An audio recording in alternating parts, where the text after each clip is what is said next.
How's it going? And welcome to my review on Icewind Dale Rime of the Frostmaiden, a 5th edition module.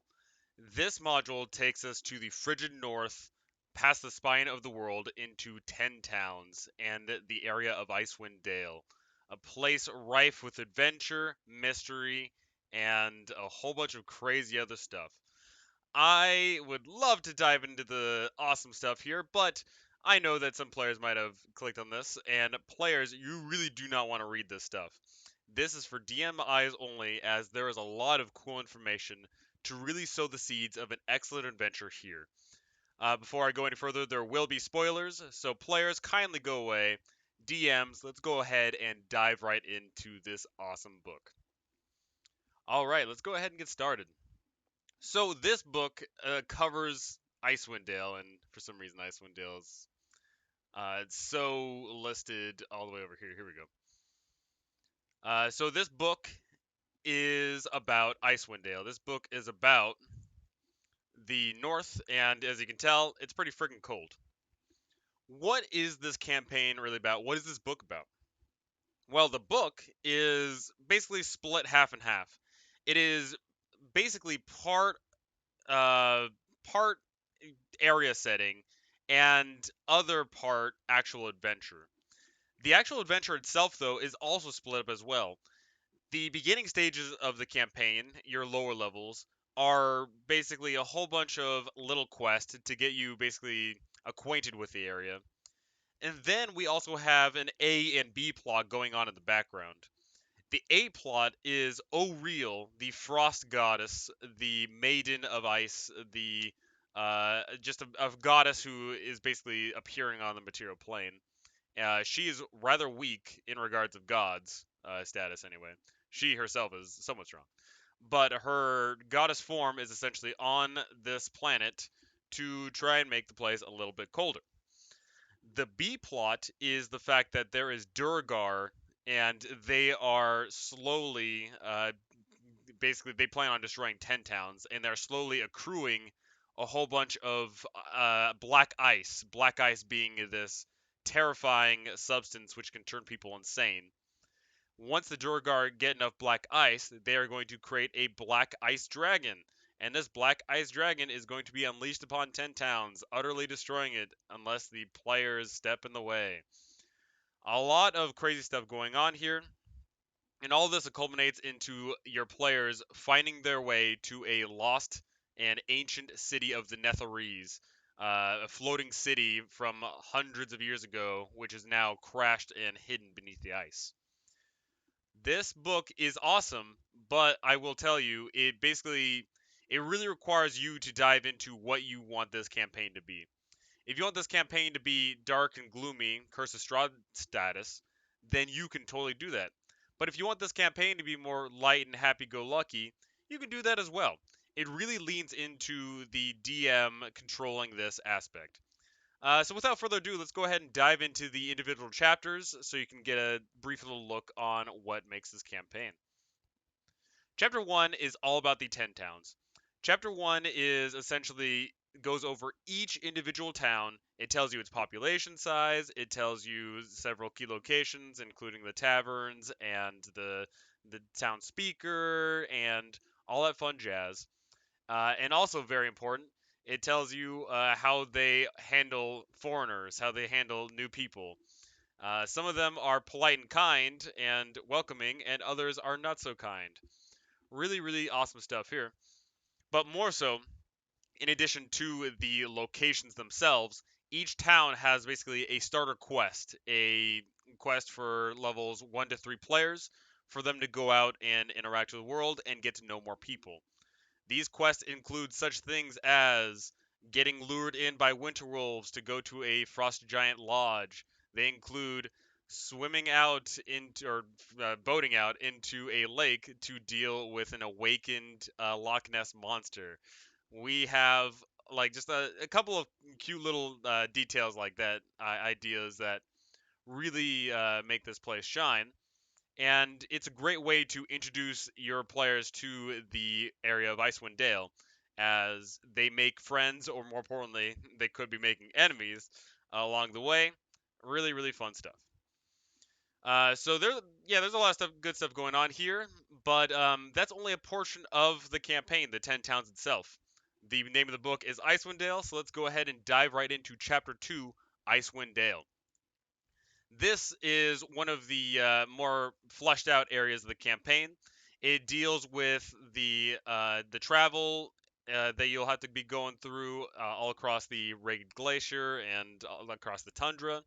It deals with a whole bunch of the wilderness encounters, which you will be totally receiving as you're going out into the middle of, this nasty ice.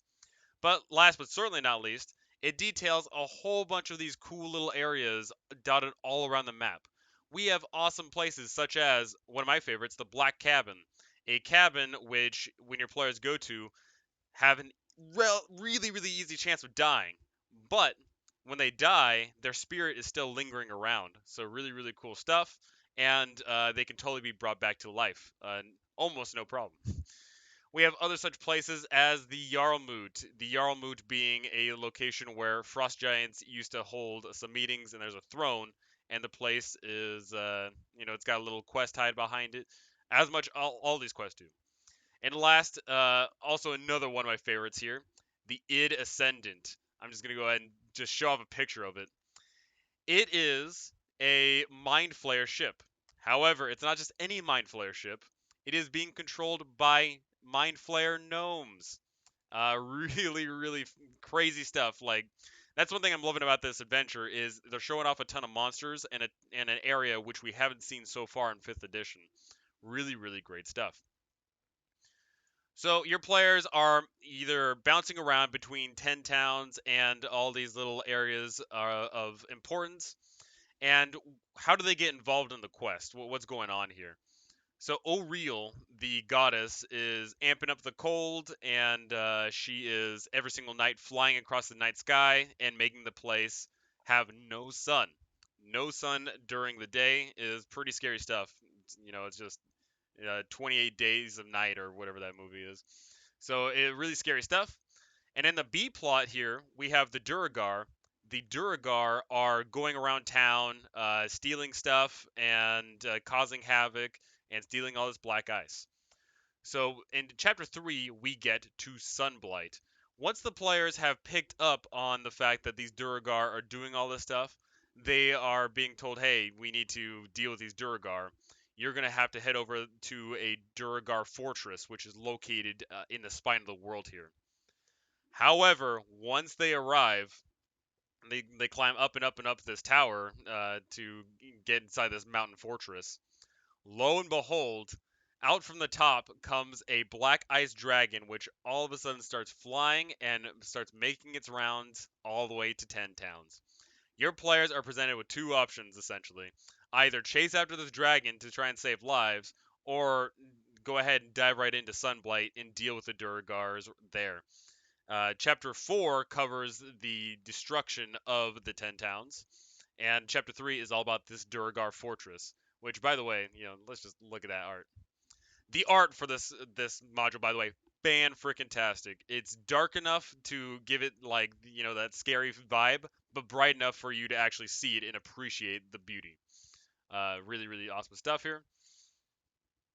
So they either dive into Sunblight, deal with the Duragar, or hustle back, deal with the dragon, and then potentially come back. Which, by the way, let's go ahead and look at the dragon as well here. That's what God, that art is fantastic. Look at that. That is a black ice dragon. That's not a real dragon. It's construct, and it's wreaking havoc.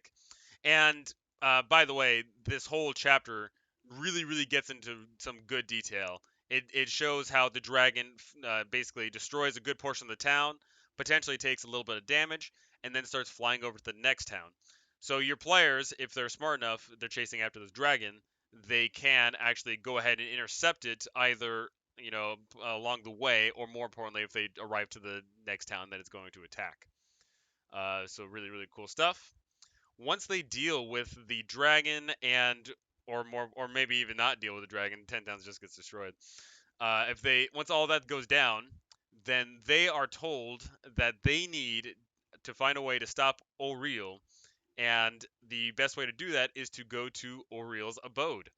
That is what chapter 5 is, Auril's abode, and that covers the Sea of Moving Ice and the Island of Solstice. Let's go ahead and dive right into the Island of Solstice map because it is a giant snowflake. That is awesome.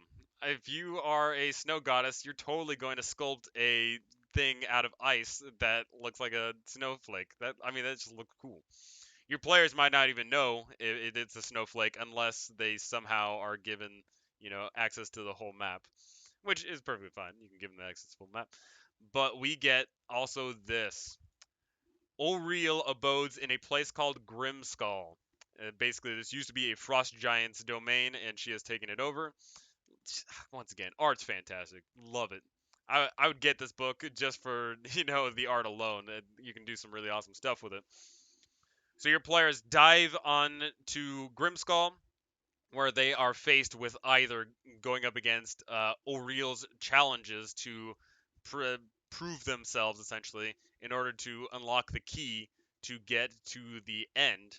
And these challenges are fantastic as well. Whole bunch of awesome tests, which, it comes with like a detailed card of, oh, if your players can, pass the test of cruelty and endurance and all that fun jazz.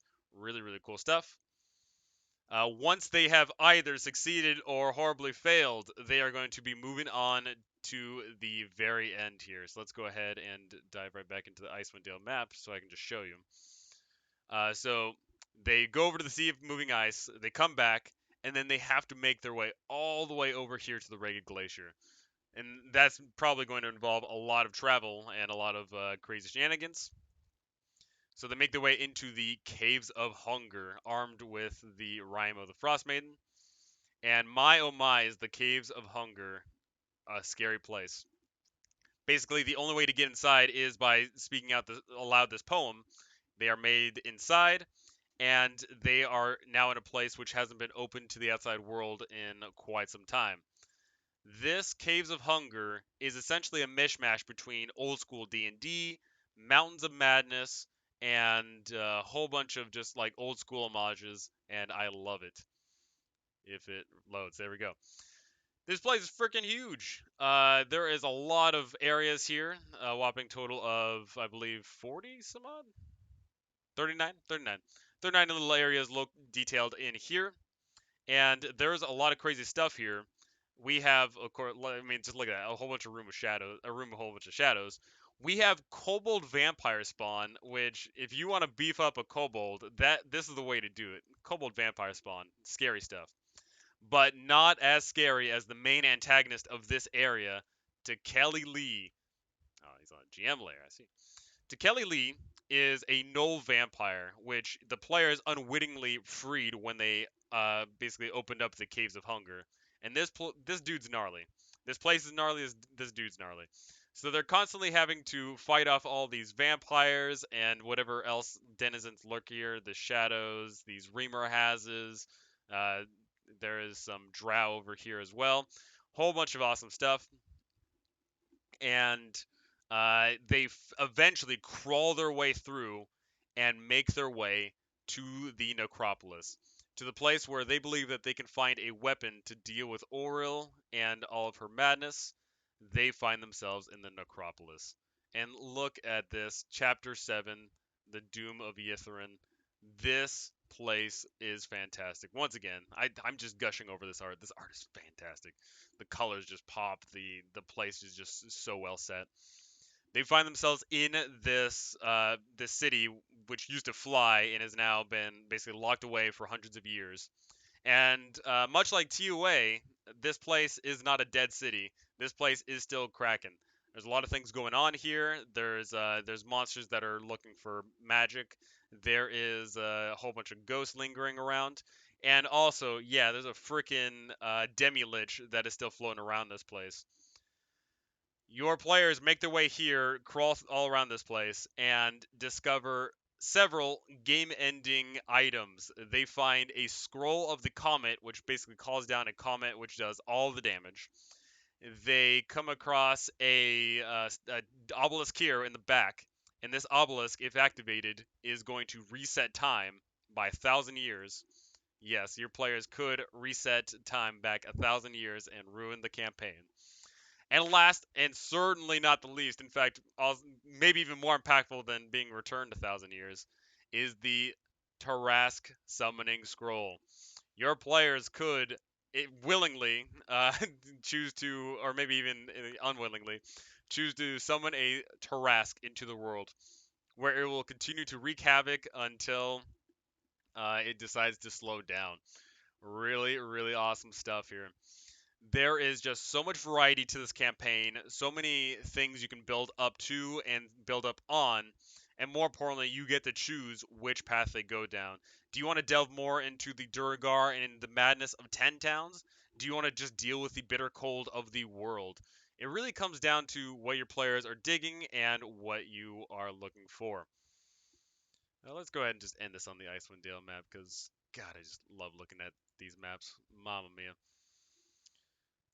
So what do I think about this campaign? I think this campaign certainly is fantastic. However, it does require a little bit of DM elbow grease. You have to decide what really makes this campaign pop for you and your players.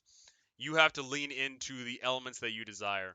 The book is left vague enough for you to do so, and you can certainly have an amazing time whether you play a pulpy action adventure game or if you play a creepy, cold, ever-growing mystery going on.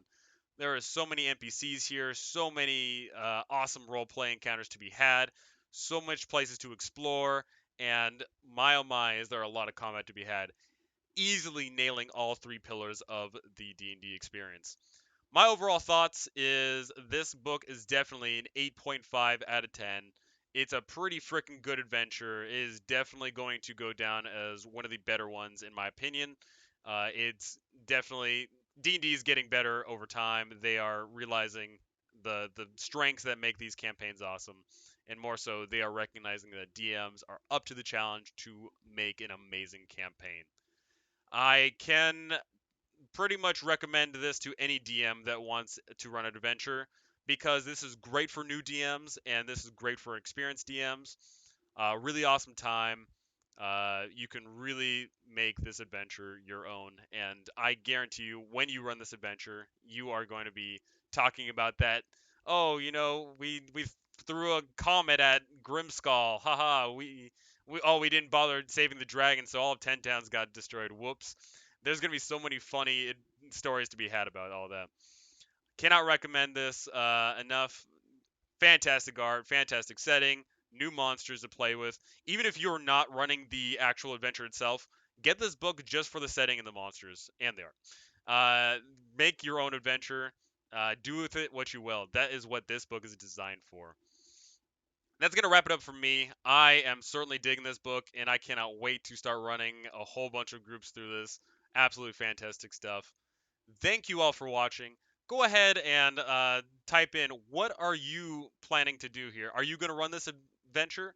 Are you already running this adventure? Are you going to go ahead and make this module your own? Are you going to shirk off one of the A or B plots? Go ahead and tell me all of that.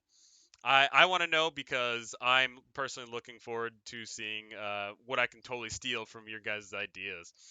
That's going to do it for me. That's going to do it for this video, but I will be doing future videos diving into the individual chapters and my personal thoughts and guides on how to run them. Thank you all for watching, and goodbye.